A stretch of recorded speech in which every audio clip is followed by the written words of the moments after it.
What if I told you there's a machine right now, built by humans, that just achieved something so astonishing, so seemingly impossible, that some scientists are whispering about parallel universes? It sounds like the opening line of a science fiction blockbuster, doesn't it? A tale of technology pushing the boundaries of our understanding, of capabilities so profound they make us pause and question the very nature of existence. But this isn't fiction. This is the story of Google's Willow chip, a quantum computer that didn't just break records, it utterly obliterated them, tackling a problem so complex that the fastest supercomputers on Earth would need a duration longer than the lifespan of the universe itself to complete it. And yet, Willow finished the job in under 5 minutes. 5 minutes. Compare that to 10 septillion years. It's a number so vast, so mind-bogglingly large, it's almost meaningless to us on a human scale. But we're going to try and grasp it, because understanding the sheer gulf between Willow's speed and classical computing's capabilities is key to understanding why this moment is so significant. And then there's the twist. The part that truly elevates this from a remarkable technological achievement to something that feels deeply, unsettlingly profound.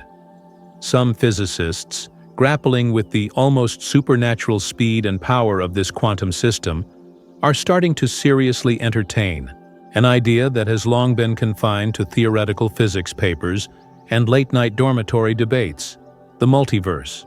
The astonishing performance of Willow has led them to wonder if its quantum magic isn't just manipulating probabilities in a single reality, but perhaps somehow leveraging computations happening simultaneously across countless parallel universes. We're going to unpack this incredible story. We'll peel back the layers to understand what Google's Willow chip actually is, and why its recent feat is such a monumental leap forward.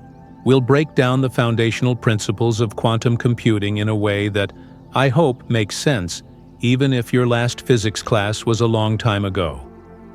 We'll confront that impossible number, 10 septillion years, and try to wrap our heads around just how much faster Willow truly is. Then, we'll dive headfirst into the mind-bending world of the multiverse hypothesis, and explore why, of all things, a computer chip is suddenly being linked to the idea of parallel realities. And finally, because science thrives on questioning and scrutiny, we'll look at why some experts remain healthily skeptical of both the scope of Willow's achievement and the more speculative multiverse connections. It's a story about human ingenuity, about the relentless pursuit of knowledge, and about how sometimes the reality we thought we understood turns out to be far stranger and more wondrous than we ever imagined. Let's start with the star of our story, Google's Willow chip. At its core, it's a 105-qubit quantum processor. Now, if you're not steeped in the language of quantum physics and computing, those terms might just sound like technical jargon. But trust me, understanding what a qubit is and why 105 of them in a stable, functional system is such a big deal is crucial to appreciating the scale of this breakthrough. Think about the computer you're likely using right now to read this script, or the smartphone in your pocket. These are classical computers, and they operate using bits. A bit is like a tiny switch that can be in one of two states, on or off, representing 0 or 1.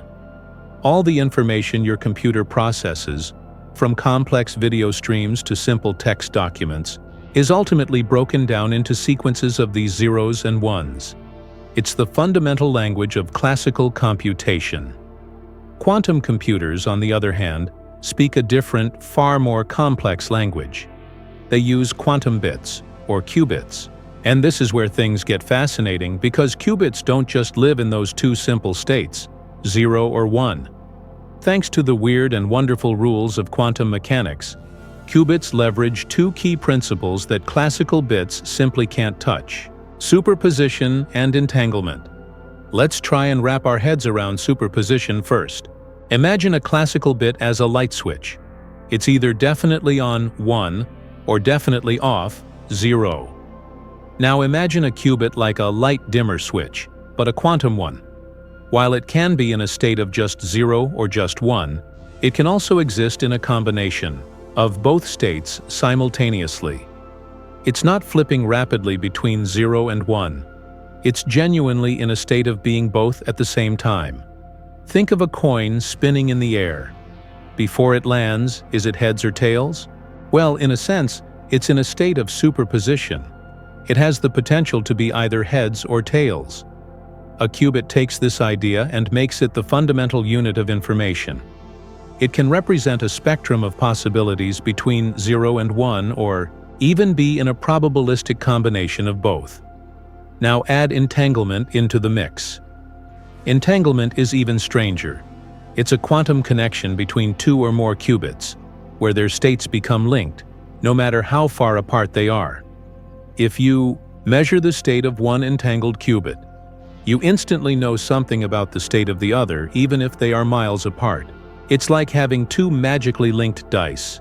You roll one, and instantly, no matter the distance, the other die shows a corresponding face according to their shared, entangled fate. Albert Einstein famously called this spooky action at a distance, because it seemed to violate the principle that nothing can travel faster than the speed of light. But countless experiments have shown entanglement to be a very real phenomenon. What do these two mind-bending properties, superposition and entanglement, mean for computing? It means that quantum computers can process information in a fundamentally different way than classical computers. Instead of processing one sequence of bits, zeros and ones at a time, a quantum computer, by using qubits in superposition and entanglement, can explore an enormous number of possible solutions or states simultaneously. While a classical computer has to sequentially check every possible path through a problem, a quantum computer can, in a sense, walk down many paths at once, its qubits representing a vast landscape of potential answers. And this is where Willow's 105 qubits become incredibly significant. Remember that each additional qubit essentially doubles the number of states a quantum computer can simultaneously represent and potentially process. One qubit can be 0 or 1, 2 states. 2 qubits can be 0 or 1, 10 or 11, 4 states. 3 qubits can be 8 states. By the time you get to 50 qubits, you're dealing with over a quadrillion states, 250. Jump to 105 qubits, and you're looking at 105 possible states. That number is approximately 4x 10, 31. For context, that's a 4 followed by 31 zeros. The sheer number of possibilities that can be simultaneously explored by a 105-qubit system is astronomically larger than a 50-qubit system, which was already mind-blowing. This exponential scaling of power is the dream and the challenge of quantum computing. Now let's talk about the specific achievement that put Willow in the spotlight and has everyone talking. Willow was tasked with solving something called a random distribution benchmark. Don't get too caught up in the name. The important thing is what the task represents. It was designed to be a problem that is inherently easy for a quantum computer, because it involves generating outputs based on complex, highly entangled quantum patterns, but excruciatingly, impossibly difficult for a classical computer. Imagine trying to predict the outcome of countless entangled coin flips and dice rolls, happening simultaneously, where the result of one subtly influences the others in a complex, non-linear way. A classical computer would have to painstakingly calculate each interaction and possibility one by one, or perhaps run incredibly complex simulations that still only approximate the quantum reality. For a classical supercomputer, even the fastest ones on Earth, tackling this specific random distribution benchmark would take an estimated 10 septillion years to complete. Let's try and put that number into perspective. A septillion is a 1 followed by 24 zeros. So 10 septillion is a 1 followed by 25 zeros. How long is that? The universe is currently estimated to be about 13.8 billion years old. That's 1.38 x 10 or 10 years. 10 septillion years is roughly 725 quintillion times older than the universe.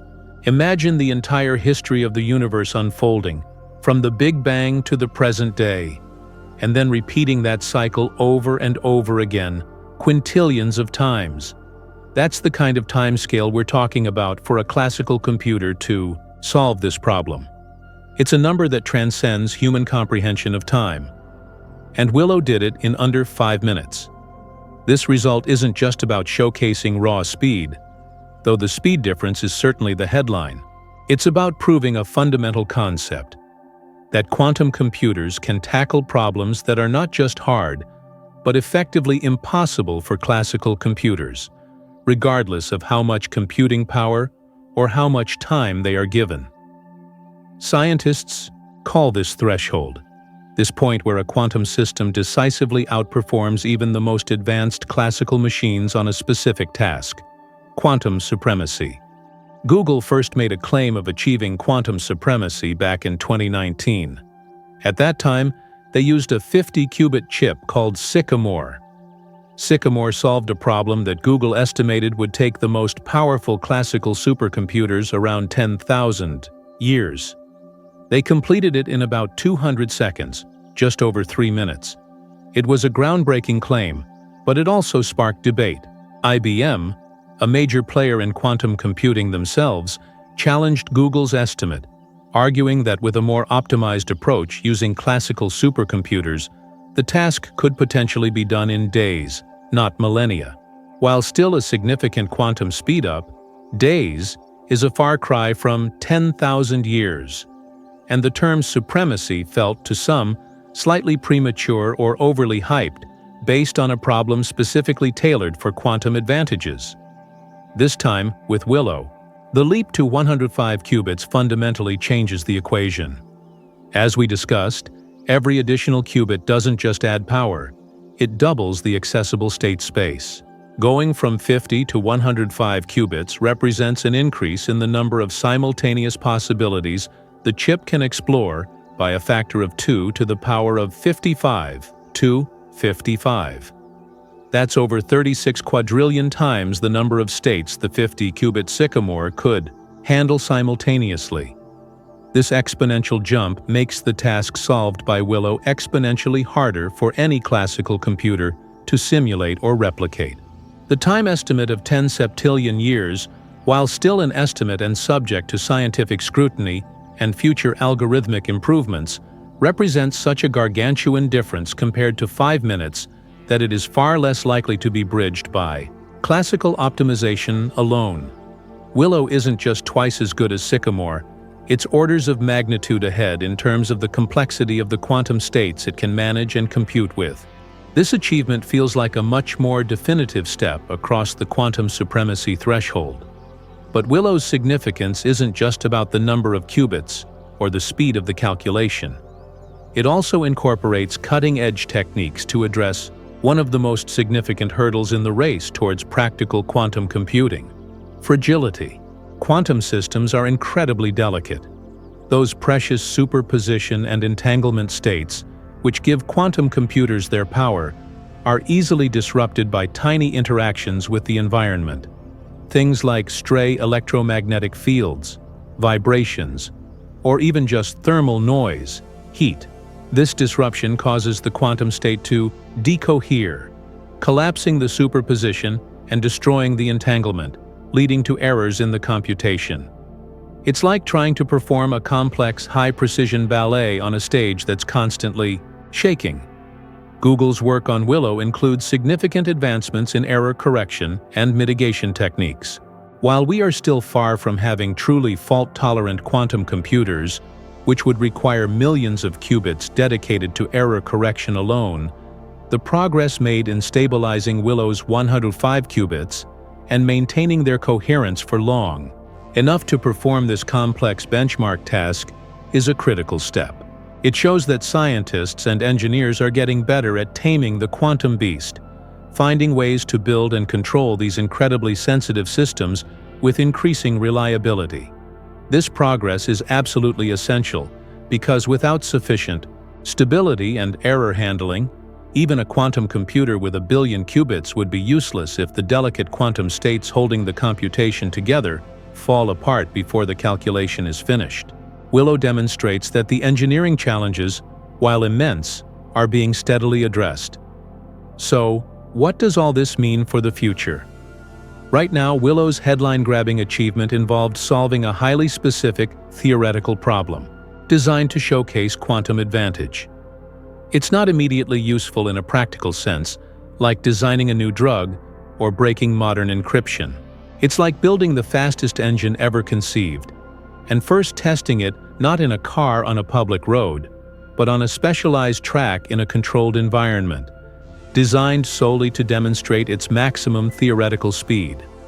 However, the power demonstrated by Willow, the ability to explore a near-infinite solution space simultaneously, has the potential to revolutionize fields that rely on tackling problems with a vast number of variables and possibilities. Imagine drug discovery. Instead of painstakingly synthesizing and testing thousands or millions of compounds, a quantum computer could potentially simulate the interactions of molecules at an atomic level to identify promising candidates much faster. Think about materials science. Designing new materials with specific properties, like superconductors or incredibly strong, lightweight alloys, could move from trial and error to rapid quantum simulation.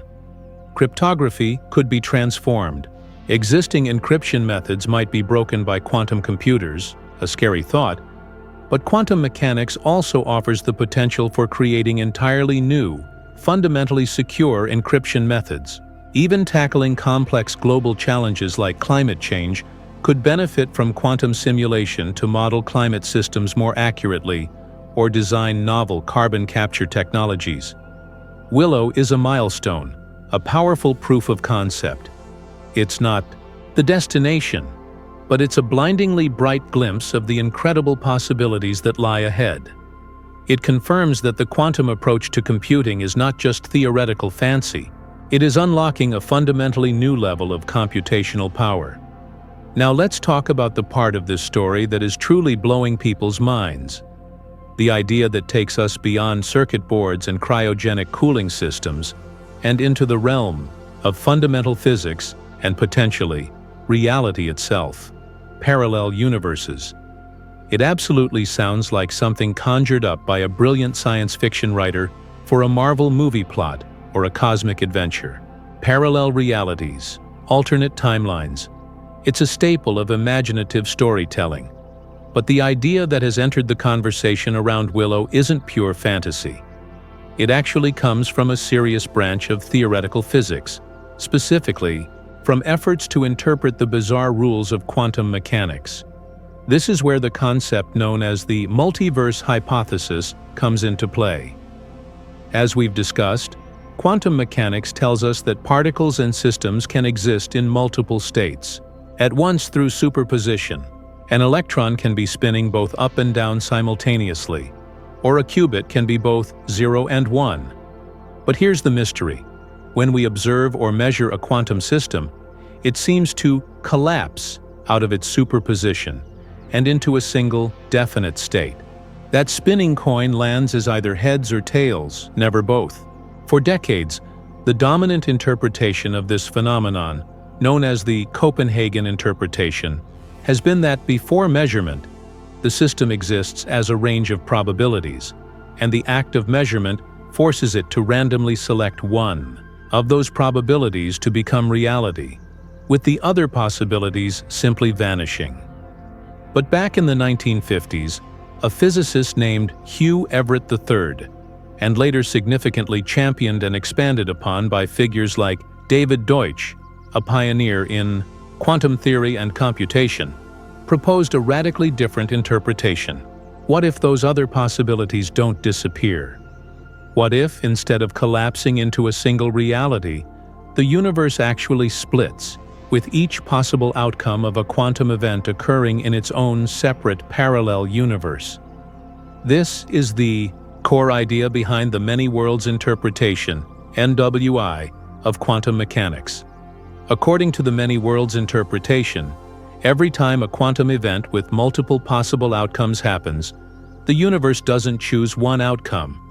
It branches. All possible outcomes occur, each in its own newly created or separated universe. Imagine flipping a coin again. In our universe, we observe it land heads. But in a parallel universe, simultaneously splitting off, that same coin landed tails. And if you were part of that experiment, one version of you exists in the heads universe, while another version of you exists in the tails universe. It's a continuous process of universal branching driven by quantum events. Now let's scale that mind-bending idea up to a quantum computer. When a quantum system like Willow performs a calculation, its qubits enter complex states of superposition and entanglement, representing a vast number of potential solutions simultaneously. According to the many worlds interpretation, this exploration of multiple possibilities isn't just happening abstractly within the mathematics, it's happening physically across these branching universes. Each possible computational path, each combination of qubit states in superposition, could be seen as existing in its own parallel reality. And this is where Willow's astonishing speed and complexity enter the picture and intersect with this speculative hypothesis.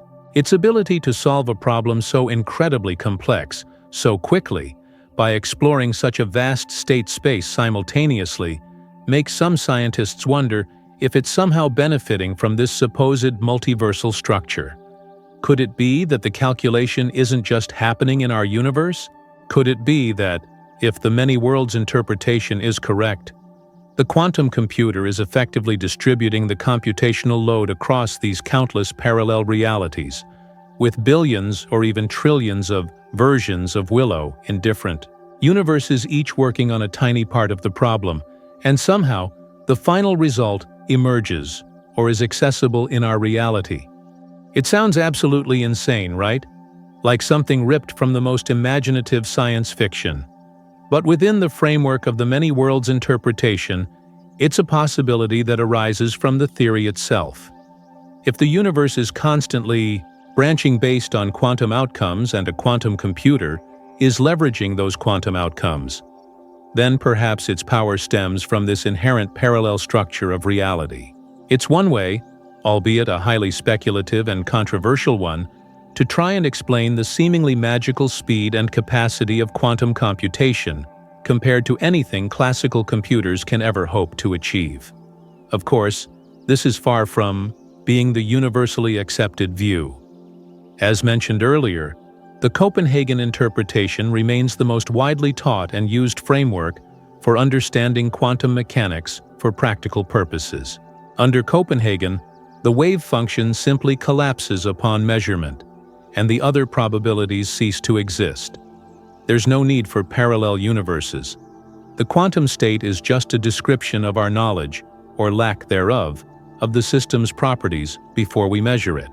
The quantum computer's power, in this view, comes from its unique ability to manipulate complex probabilities and correlations in superposition and entanglement, not from accessing other realities. It's incredibly efficient at searching a vast possibility space within this universe, not by spreading the work across others. So are quantum computers like Willow truly harnessing the fabric of the multiverse, performing calculations across splintered realities? Or are they simply exploiting the incredibly powerful, but still within this universe principles of probability and correlation allowed by quantum mechanics, just in a way that is utterly alien and exponentially more powerful than anything classical computing can manage? We don't know for sure. The debate between interpretations like Copenhagen and many worlds is ongoing among physicists, and NBDI, while elegant in some ways, it avoids the collapse postulate, introduces its own set of conceptual challenges, like the constant branching and the existence of infinite copies of ourselves. But the possibility that quantum computers, these machines we are building today, might offer the first potential experimental handle on such a fundamental question about the nature of reality. Could they provide evidence for or against the multiverse? is enough to keep the scientific and philosophical communities buzzing with excitement and speculation. As exciting and mind-bending as the concept of tapping into parallel universes is, and as impressive as Willow's achievement undeniably is, it's important to ground ourselves and listen to the voices of skepticism and caution. Science isn't just about celebrating breakthroughs, it's also about rigorous questioning, identifying limitations, and understanding the full picture. Not everyone is ready to declare quantum supremacy solved or start looking for signs of universal branching in the output data, and for good reason. Scientists and other experts have raised some valid concerns and points of caution about Google's announcement, and these are absolutely worth digging into. First, there's the issue of practical relevance, at least for now. Willow's headline, "Achievement involved solving that random distribution benchmark."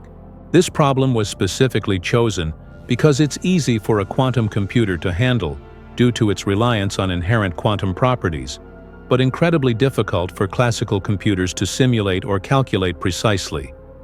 Critics, including well-known physicists like Sabine Hossenfelder, rightly point out that while this demonstrates a specific type of quantum power, it doesn't mean Willow can immediately solve practical problems that we care about in the real world.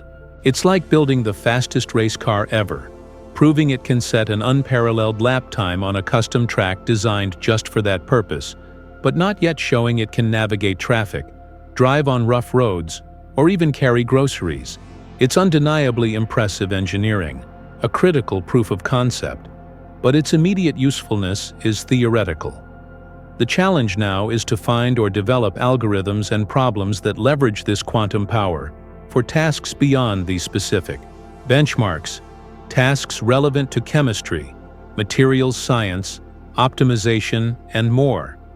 Then there's the elephant in the quantum lab: scalability and error correction. Yes, 105 qubits is a significant jump from 50. It's a major engineering feat, but for many of the most anticipated applications of quantum computing, things like breaking widely used encryption standards or performing truly complex molecular simulations for drug discovery, we are estimated to need not just dozens or hundreds of qubits, but millions, and not just millions of simple qubits, but millions of high-quality, interconnected, controllable qubits that can operate reliably for extended periods. Quantum systems are notoriously difficult to scale up. Packing more qubits together increases the chances of unwanted interactions between them, crosstalk, and makes them even more susceptible to environmental noise and decoherence. Furthermore, achieving truly useful quantum computing will require sophisticated quantum error correction. Unlike classical computing, where you can often just duplicate a bit to check for errors, error correction in the quantum world is much more complex and requires using multiple physical qubits to encode a single logical, error-corrected qubit. This means that to get one stable, reliable qubit for computation, you might need 10, 100, or even 1,000 physical qubits dedicated to protecting its fragile quantum state. Google's advancements in stabilizing Willow and improving error mitigation are indeed promising steps, showing progress in building more reliable systems. But they are still a long way from the scale and precision needed for full fault tolerance. We're still far from solving the problem of building millions of these delicate, interconnected qubits and keeping them coherent and error-free for the duration of complex calculations. So does this skepticism diminish Willow's achievement? Absolutely not. It simply puts it into a necessary context. Quantum computing is a marathon, not a sprint, and it's being run on incredibly difficult terrain. Every milestone, even one focused on a theoretical problem, is a crucial step forward. It validates the underlying physics, pushes the boundaries of engineering, and provides invaluable data and experience for the next stage of development. The skeptics aren't dismissing the potential or the progress. They are reminding us of the significant challenges that still lie ahead on the path to building universally applicable, fault-tolerant quantum computers that can truly change the world. In practical ways, when we do get there, when we have scaled up these systems, refined the error correction, and developed the algorithms, the possibilities truly are staggering. Imagine revolutionizing medicine with faster, more accurate drug discovery. Envision creating materials with properties we can only dream of today, leading to breakthroughs in energy, transportation, and manufacturing. Picture communication and data secured by unbreakable quantum encryption, while simultaneously understanding the vulnerabilities of older systems. Think about tackling complex optimization problems for logistics, finance, and climate modeling that are currently intractable. Willow is a crucial piece of this unfolding story. Its progress, significant progress, and progress in the pursuit of knowledge and capability is always worth celebrating. Thank you for joining me on this mind-bending journey into the world of quantum computing, impossible timescales, and the tantalizing possibility of parallel universes. It's a topic that challenges our intuition and expands our sense of what is possible. For me, exploring the story of Willow highlights the incredible power of human curiosity and ingenuity. We look at the universe, find its rules are weirder than we thought, and instead of shrinking away, we figure out how to use those weird rules to build machines that can accomplish the seemingly impossible. It also reminds me that our understanding of reality is always provisional. What seems like science fiction today might be the foundation of tomorrow's technology, and the deepest mysteries of physics might be hiding just beneath the surface of our everyday experience, waiting for a breakthrough like Willow to hint at their existence. My advice drawn from this is simple. Stay curious. Don't be afraid of complex ideas, even if they sound like magic or fantasy at first. Question assumptions, both in science and in life. The future isn't just something that happens to us, it's something being actively built right now, often in quiet labs by dedicated scientists and engineers pushing the boundaries of the known. And breakthroughs like Willow show us that the journey ahead is likely to be far more surprising and incredible than we can currently imagine. Now, I'm left with so many questions, and I'd love to hear yours. What do you think about the multiverse idea being linked to quantum computers? Do you believe Willow might somehow be tapping into parallel realities, or is its power purely down to the incredible efficiency of quantum mechanics within our own universe? What real-world problem are you most excited to see a quantum computer tackle in the future? Drop your thoughts and questions in the comments below. Let's keep this conversation going.